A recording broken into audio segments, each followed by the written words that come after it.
বাঁকুড়া বিধানসভা কেন্দ্রকে ঘিরে বাড়ছে রাজনৈতিক উত্তেজনা। আগামীকাল বিজেপির নমিনেশন জমা দেওয়ার কথা, আর তার আগে গুরুত্বপূর্ণ প্রেস মিট করল জেলা বিজেপি নেতৃত্ব।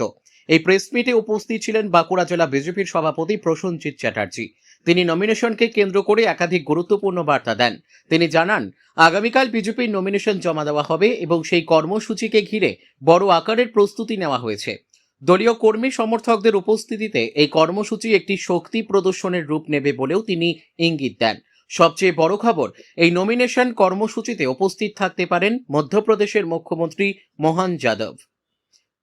তার আগমনকে ঘিরে ইতিমধ্যেই দলীয় মহলে বাড়ছে উত্তেজনা। প্রেস মিটে বিরোধী দলগুলোর বিরুদ্ধেও তীব্র সুর শোনা যায়। প্রসেনজিৎ চ্যাটার্জি অভিযোগ করেন, বর্তমান পরিস্থিতিতে সাধারণ মানুষ বিভিন্ন সমস্যার মুখোমুখি হচ্ছেন এবং সেই কারণেই পরিবর্তনের দাবি ক্রমশ জোরালো হচ্ছে। তিনি আরও দাবি করেন, এই নির্বাচনে বিজেপি ভালো ফল করবে এবং মানুষের সমর্থন তাদের পক্ষেই রয়েছে। সব মিলিয়ে বলা যায়, বাঁকুড়ায় নমিনেশনকে ঘিরে রাজনৈতিক উত্তেজনা এখন তুঙ্গে। একদিকে বিজেপির শক্তি প্রদর্শনের প্রস্তুতি, অন্যদিকে বিরোধী দলগুলোর পাল্টা প্রচার, সব মিলিয়ে জমে উঠেছে নির্বাচনী লড়াই। এখন দেখার বিষয়, আগামীকালের নমিনেশন কর্মসূচি কতটা প্রভাব ফেলে নির্বাচনী রাজনীতিতে। বাঁকুড়া থেকে সুমন গড়াইয়ের রিপোর্ট, বিগ নিউজ বাংলা। নমস্কার। আজ আমরা বিশেষ কারণে সাংবাদিক সম্মেলন করছি। আগামীকাল আমাদের নমিনেশন আছে। বাঁকুড়া বিধানসভা, ছাতনা বিধানসভা, সালতোড়া বিধানসভা, সাথে সাথে আমাদের ওন্দা এবং বড়জোড়া, এই কটা বিধানসভার প্রার্থীরা আগামীকাল আসবে এবং ডিস্ট্রিক্ট ম্যাজিস্ট্রেটের অফিসে নমিনেশন করবে। তার জন্য আমরা লালবাজার থেকে একটা র্যালি করে ডিস্ট্রিক্ট ম্যাজিস্ট্রেটের অফিসে যাব এবং তামলিবান্ধে একটা সভা হবে। তো এই জন্য আমাদের কেন্দ্রীয় নেতৃত্ব থেকে মধ্যপ্রদেশের মুখ্যমন্ত্রী সম্মানীয়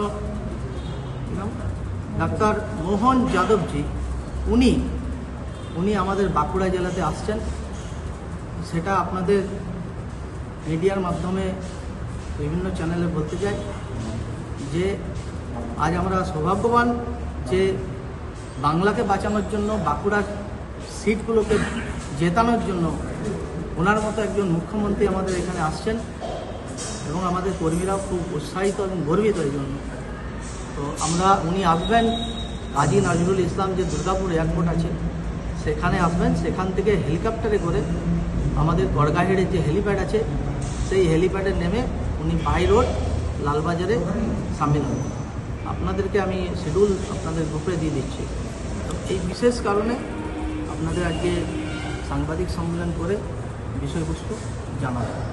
আজকে তৃণমূলের যে প্রার্থী আছে তিনি কী বলবেন? হ্যাঁ, ওনারা আজকে করেছেন, ওনাদের মধ্যে করেছেন। কালকে আমাদের ডেট আছে, আমরা আমাদের মধ্যে করব। রাতেই নির্বাচনের 4 তারিখে জনতা জনার্দন তার রায় দেবে।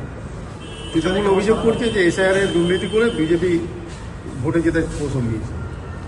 ওনারা তো অভিযোগ করবেই, যেখানে যেখানে ওনাদের একটা সিন্ডিকেট, যেখানে যেখানে আমাদের বিজেপি জিতে গেছে সেখানে সেখানে ইভিএমের গণ্ডগোল, এসআইআর গণ্ডগোল। এসআইআর তো সব জায়গাতেই হচ্ছে।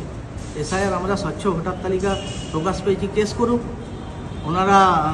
ওনাদের যদি লোকজন দিয়ে, ডিস্ট্রিক্ট ম্যাজিস্ট্রেট এবং বাকি যারা আছে তৃণমূলের লোকজন দিয়ে এসআইআর প্রক্রিয়া হয়েছে, কোনো বাইরে থেকে কেউ এসে করেন।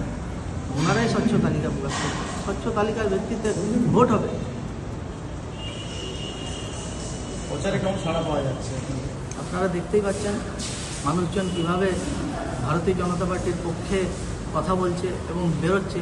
কার্যকর্তারা উৎসাহ দেখতে পাচ্ছেন।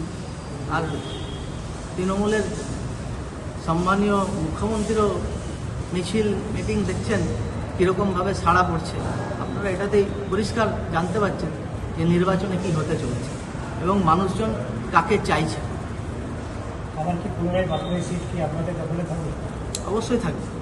আমাদের বাঁকুড়া সাংগঠনিক জেলার হিসেবে 7টা সিট আছে রঘুনাথপুর নিয়ে, 7টাই আমাদের দখলে থাকবে। মানুষজন সেইভাবেই ভোট দেবে। মানুষজন তৈরি, গ্রাউন্ড তৈরি, ক্ষেত্র তৈরি। খালি 23 তারিখের দিনের আসার অপেক্ষা। প্রধান লক্ষ্য কী থাকবে? প্রধান লক্ষ্য কী থাকবে?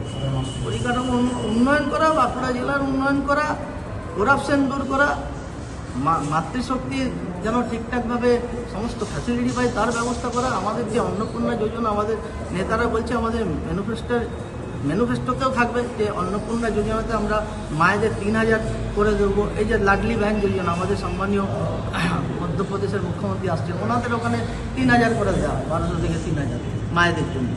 আমাদের যেখানে ভারতীয় জনতা পার্টির সরকার চলছে সেখানে কিন্তু মাতৃশক্তিদের বিভিন্ন রকমভাবে সহযোগিতা করা হয়। এখানে তো কিছুই করা হচ্ছে না, এখানে ভাতা মেলা খেলাতে চলছে। এগুলো সব বন্ধ হবে, আমাদের সরকার করবে, আমাদের সরকার আসছে এবং উন্নয়ন আপনারা দেখতে পাবেন, শিল্পের উন্নয়ন দেখতে পাবেন। বেকারদের যে সমস্যা চলছে, আজ বেকাররা নেই, সব চলে গেছে বাইরে, পরিযায়ী শ্রমিক হয়ে গেছে, সেগুলো সব ফিরিয়ে আনা হবে, এখানে ইন্ডাস্ট্রি হবে। আপনারা সময়ের সঙ্গে সঙ্গে দেখতে পারবেন সরকার হওয়ার পর। কালকে আমরা মোটামুটি 11 থেকে র্যালি শুরু করব। র্যালি যেতে যেতে যতক্ষণ লাগবে ঘন্টাখানেক, তারপরে একটা সভা হবে, সভার পর নমিনেশন করতে যাবে প্রার্থীরা।